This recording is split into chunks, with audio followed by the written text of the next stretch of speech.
그 노부부의 홀령이 살고 계신다고 믿어서 그 집을 팔지도 않고 그대로 유지하는 거래요. 다세대 주택이나 아파트에 사시는 분들은 잘 아실 거예요. 건물에 문제가 생겼을 때 이웃과의 소통이 얼마나 중요한지요. 안녕하세요. 아줌마예요. 독일의 어느 도시에 6가구가 살고 있는 건물이 있어요. 그 건물 1층 좌측에 아담한 꽃집이 있고 우측에는 아이가 2명 있는 가족이 살아요. 뒤쪽에는 주차장이 있고요. 2층과 3층에는 각각 2가구씩 총 4가구가 살고 뾰족한 지붕 아래의 4층에는 1가구만 살아요. 겉보기에는 평범한 이 건물에 누구도 상상하지 못할 특이한 이야기가 있어요. 이 건물에 벌써 5년째 빈 상태로 있는 집이 있어요. 가구며 모든 생활용품이 5년 전과 같은 상태로 누군가 살고 있는 것 같지만 아무도 살지 않아요. 그 집에 방문하는 사람도 없어요. 3층에 있는 그 빈집에 원래 노부부가 살고 계셨는데 5년 전에 모두 돌아가셨어요. 그분들께서 쓰시던 물건들이 지금도 그대로 있는 거예요. 그 집이 비어있지만 비어있지 않기도 해요. 왜냐하면 그 집에 그 노부부의 홀령이 살고 있다고 믿는 사람이 있거든요. 그래서 그분들께서 사용하시던 가구며 옷이며 벽에 붙여놓은 사진들이며 부엌의 식기류며 모든 것들을 처분하지 않고 사소한 흔적까지 그대로 유지시키는 거예요. 노부부의 홀령을 믿는 사람은 바로 그 노부부의 아들이에요.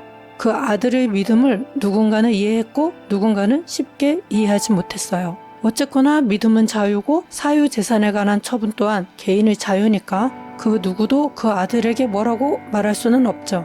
문제는 그가 이웃들과 연락이 닿지 않는다는 거예요. 그 건물에 사는 사람들 중에 그 아들의 연락처를 갖고 있는 사람이 한 명도 없어요. 다세대 주택이나 아파트에 사시는 분들은 잘 아실 거예요. 건물에 문제가 생겼을 때 이웃과의 소통이 얼마나 중요한지요.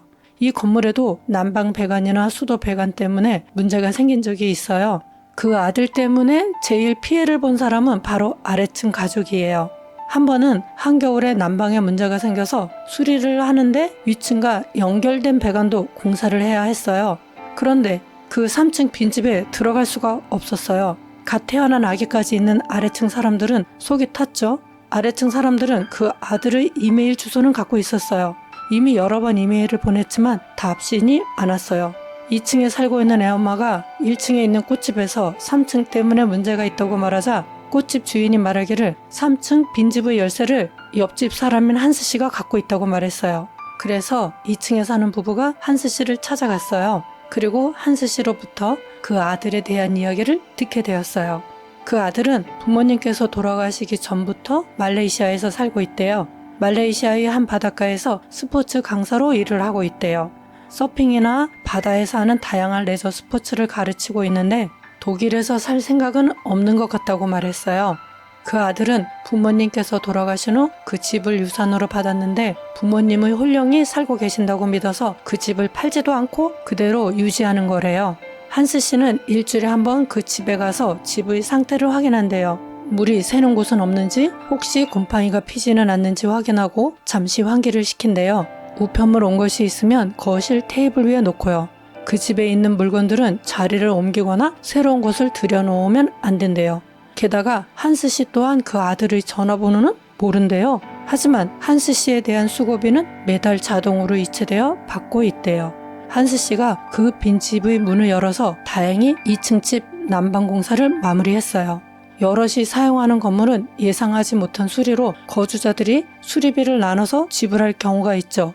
공동으로 내는 경비도 지불하고요. 그런 경우를 대비하여 그 아들은 한스 씨를 자신의 계좌에 등록하여 언제든지 현금을 인출할 수 있도록 조치해 두었대요. 그러니까 그 아들은 경제적 책임을 회피한 적은 없는 거죠. 하지만 연락이 닿지 않는 깝깝한 집주인이라는 문제는 여전한 거죠. 어느 날 무슨 일인지 그가 독일에 왔어요. 부모님 집에 머무르는 동안 2층 집 사람들과 마주쳤어요. 그리고 이야기를 하던 도중 그가 이렇게 말했어요. 저는 이메일을 잘 보지 않습니다. 말레이시아에서 사용하는 번호를 독일에서는 아무에게도 알려주지 않았습니다. 그리고 부모님의 집은 팔려고 어제 부동산에 내놨습니다. 그 아들은 독일 사람들과 연락하지 않으려고 했었는데 부모님의 집까지 팔면 독일과는 완전히 연을 끊게 되겠어요? 이건 사생활이고요. 그는 자기만의 확고한 세상살이 방식이 있는 것 같아요. 이 아들을 어떻게 볼 수 있을까요? 부모님은 홀령이 그 집에 계신다고 믿고 그분들께서 살던 공간을 유지하는 게 어쩌면 부모님에 대한 사랑 혹은 효심처럼 생각할 수도 있겠죠. 하지만 그 믿음 때문에 다른 거주자들이 불편을 겪었다는 점에서는 책임감이 부족했다고 볼 수도 있겠죠. 여러분은 어떻게 생각하시나요? 오늘 제 이야기는 여기까지입니다. 끝!